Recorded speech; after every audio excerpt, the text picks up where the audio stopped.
Well, it's Thursday, the 6th of April 2023. A very good evening to you, and thank you so much for joining us on Science TV Prime News. Welcome to the broadcast. This is Chris Mwololo alongside Tobias Omondi on Sign Language Interpretation. We have a lot lined up for you.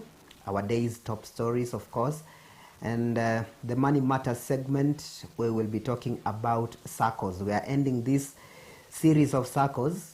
And today we will be informing you what are the advantages of SACCOs over banks. In the meantime, you can talk to us through our social media platforms and tell us through the series of SACCOs that we've been talking about, like 3 programs.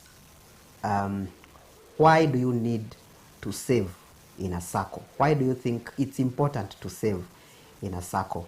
We'll be glad to sample your comments even after the broadcast. So be standby for that segment later on in the broadcast. And of course, Habil Machengo will be here for the business updates and also to discuss with me our topic for today in the program. Remember, we also have the sports updates for you. We'll be telling you what's happening in the Kenya Premier League, the Copa del Rey, and the matches that were played yesterday in the English Premier League. Let's begin, and we start off with a political story. Deputy President Rigathi Gachagua has alleged that it is the Raila Odinga-led Azimio la Umoja One Kenya alliance that reached out to President William Ruto for a ceasefire in regards to the anti-government demonstrations. Speaking at the AIPCA Church, Ngariga Church in Limuru constituency, that's in Kiambu County, Gachagua alleged that the opposition called for a truce after realizing that the demos were a lost cause that would amount to nothing. The deputy president's sentiments come after Odinga, in a statement on April 4th, told members of the press that it was the head of state who called for a suspension of hostilities between the opposition and his government.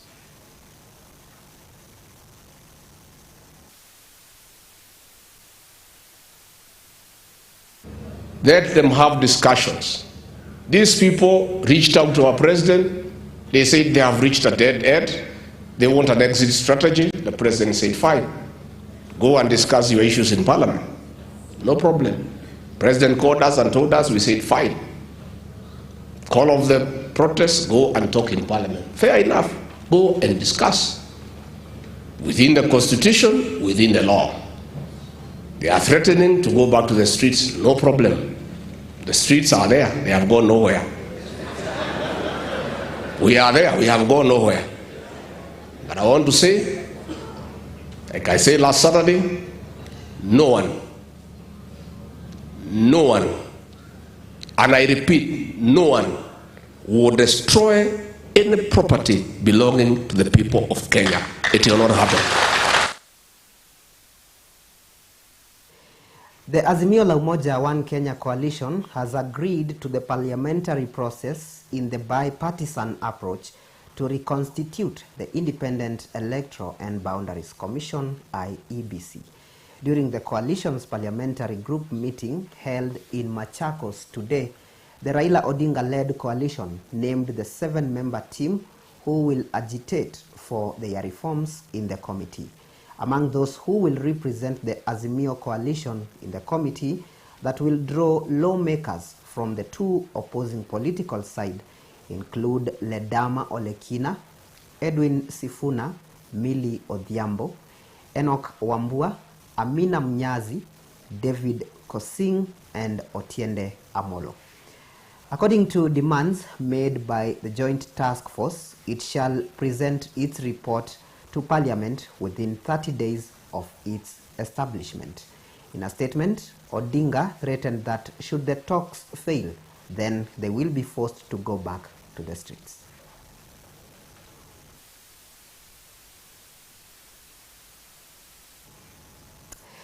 Elsewhere, Sigomre, that's a small home that serves children with disabilities, has received a multi-million shillings facelift to enable it roll out community outreach services. The facelift, courtesy of the Way We Care Kenya program and the Catholic Relief Services, have seen the home, which was established in the year 1972 by the Franciscan Sisters of Saint Joseph, rehabilitate most of its facilities and install new equipment to be used for rehabilitation for children with disabilities. According to the program director of the Way We Care Kenya, Timon Mainga, Sigomre Home has also been equipped with therapeutic equipment to enable it to offer physiotherapy services to both the children and members of the community. I'm the project director for Changing the Way We Care Kenya. Changing the Way We Care Kenya is spearheaded by Catholic Relief Services and Maestro International. We work closely with the government through Directorate of Children Services, National Council of Children Services, Department of Social Services, and we implement programs through, local partners. Now, today we are here at Sigomre. We work very closely with the Franciscan Sisters of St. Joseph, and through the work we are doing of, supporting children who are living with disabilities, we purchased equipments to be used for rehabilitation of children who are living with disability, making sure that they get physiotherapy, they get proper care while they are at this center. But we are also offering outreach services for the communities where these children come from by teaching their caregivers, positive parenting, involving them in economic activities to support the household so that kids can get the proper food, they can go to school, they can live in safe environments, and so forth and so on. Forestry Cabinet Secretary Soipan Tuya has reiterated of government's commitments to achieve 30% forest cover restoration. The CS was speaking during the signing of tree growing cooperation framework between the Kenya Forest Service and Safaricom Company at Kinale Forest. Let's listen. For at least 5 years. And that's the reason why the Community Forest Association, the Kenya Forest Association, the ministry, our partners are very important. We came out as part of our environmental commitment. We made a commitment to plant 10 million trees in the next 5 years. We appreciate so much when we see partners like you coming on board to join together to plant trees to improve the tree cover and the forest cover of this nation. To ensure farmers and tree growers are well sensitized, my ministry is in the process of recruiting an additional 300 forest cadre officers who will provide extension services and give technical support to farmers in every location countrywide. The intention of this initiative to grow 15 billion trees, we are saying it's an all government, all society, all community approach, because no one person can do it alone. Indeed, the target for the county of Kiambu, my government, is 1.5 million trees for this year. Well, that update brings us to the time for our first break right here on Science TV Prime News. Stay with us. We will be back in just a bit with more news.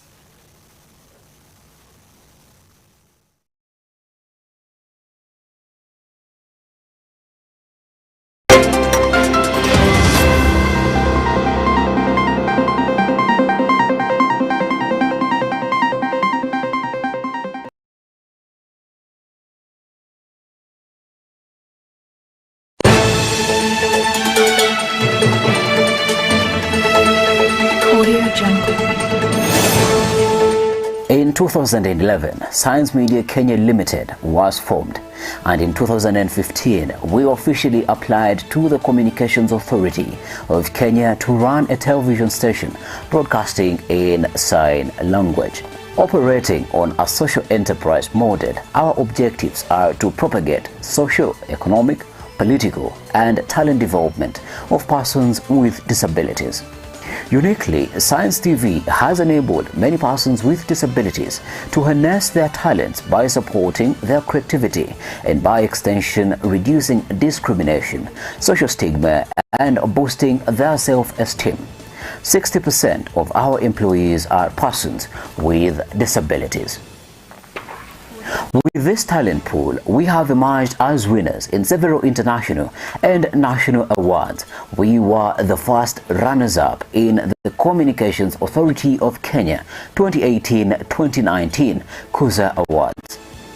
2018 SDG Ambassadors, an award by the UNDP, British Council and ActionAid.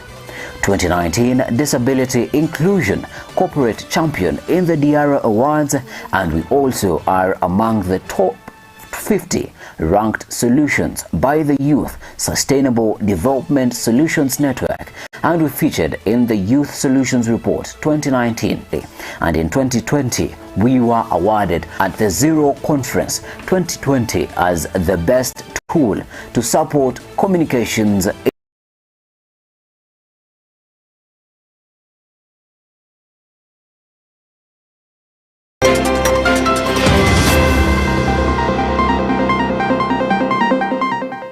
Keeping it Science TV, welcome back, and let's now proceed to other stories.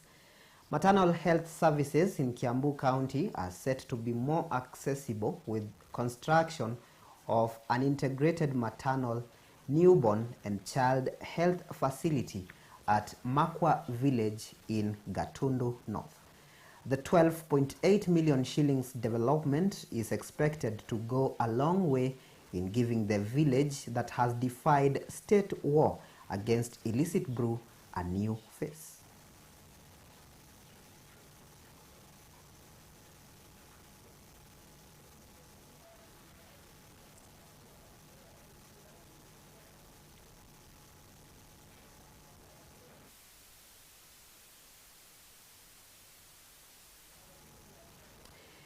The family of Miriam Namachanja, a student at Secret Heart Mukumu Girls High School, have shed light about her last moments. The family is calling for justice as they urge the Teachers Service Commission to take action against the school principal, Frida Ndolo, for putting the lives of learners at stake.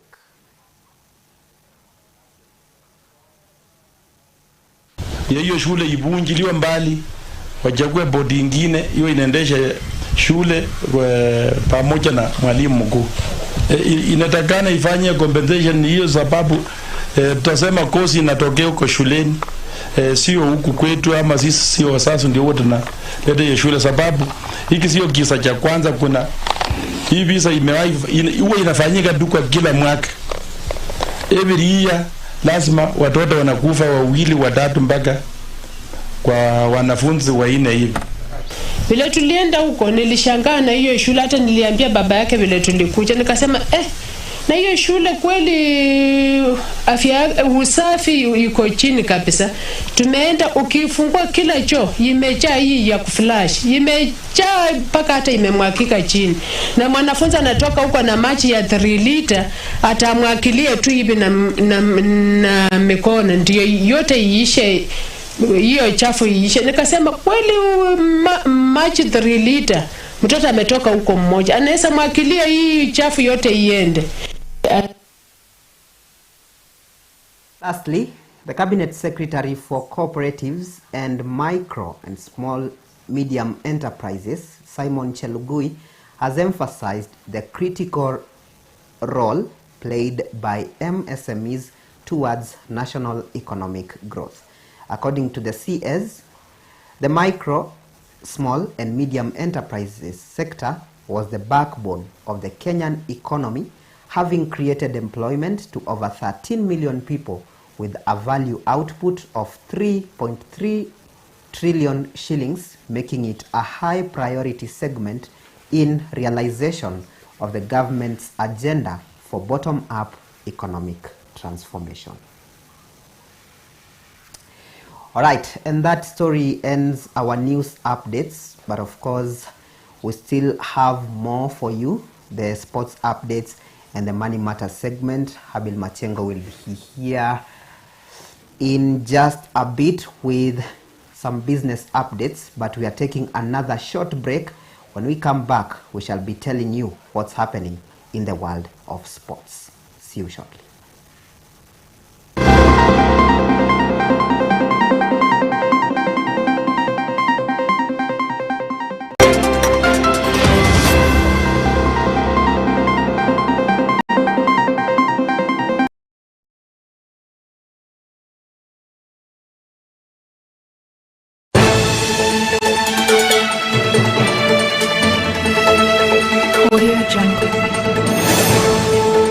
In 2011, Science Media Kenya Limited was formed, and in 2015, we officially applied to the Communications Authority of Kenya to run a television station broadcasting in sign language. Operating on a social enterprise model, our objectives are to propagate social, economic, political, and talent development of persons with disabilities. Uniquely, Science TV has enabled many persons with disabilities to harness their talents by supporting their creativity and, by extension, reducing discrimination, social stigma, and boosting their self-esteem. 60% of our employees are persons with disabilities. With this talent pool, we have emerged as winners in several international and national awards. We were the first runners-up in the Communications Authority of Kenya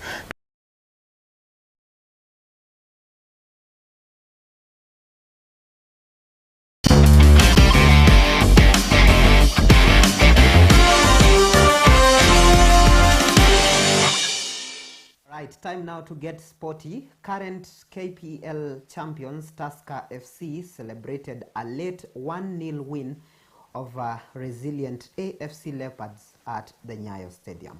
Substitute Stuart Omondi was on target for the Brewers in what was a tight and thrilling contest from teams who are both in form. Kakamega Homeboys collected a comfortable 2-0 win over Posta Rangers at Kasarani Annex, while Gor Mahia were held to a 0-0 draw by Sofapaka.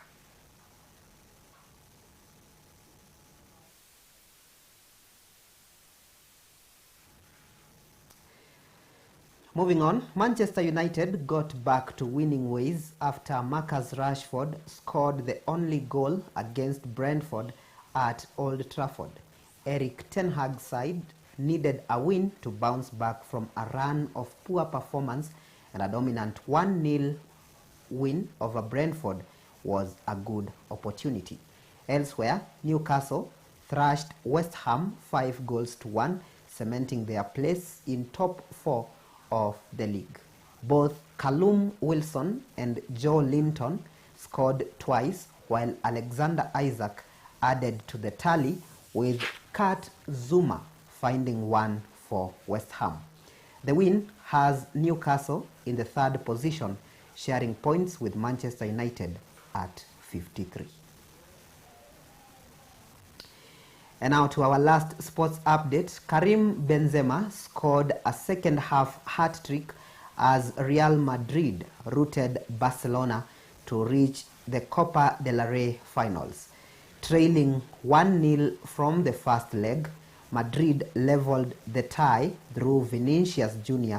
in first-half stoppage time. Benzema added 2 goals early in the second half to put the visitor in control and completed his hat-trick to seal the win in the 80th minute. Carlo Ancelotti's side will face Osasuna in the finals on the 6th of May. Right, that's it for the sports updates. We are taking our final break here. When we come back, we'll be getting into the Money Matters segment with Habil Machengo, telling us what's in the world of business and, of course, discussing the advantages of SACCOs over banks. That will be in a short while during the Money Matters segment. Stay with us. We will be back shortly.